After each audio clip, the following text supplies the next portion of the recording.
Mga boss, nawala na yung hangover ko. Ito, maayos na talaga. Ito yung OnePlus Ace 6. Yan, meron tayong Snapdragon 8 Elite at hindi ko masyadong pinapansin na karanto pero hawak ko na siya.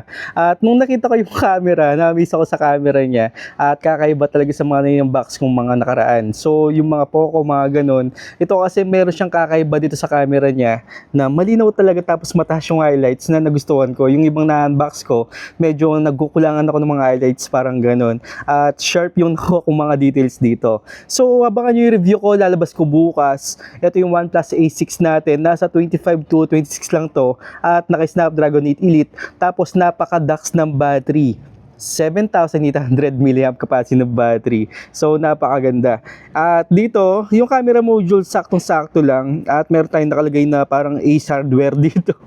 Parang ganun yung logo niya, ano? Yan, no? Parang Ace Hardware. Pero, okay naman. Naka-metal trim na rin tayo dito. So, sulit. Pero yung kainaan nito, sasabihin ko rin sa full review para makita nyo rin kung sakaling nagbabalak kayong bumili ng OnePlus A6. So, abang-abang ka tayo sa channel natin na Poltech TV. At kung nasa TikTok kayo, papalaw naman. Tsaka dun sa Reels, papalaw na rin sa FB page. So, magkita tayo sa full review ng OnePlus A6.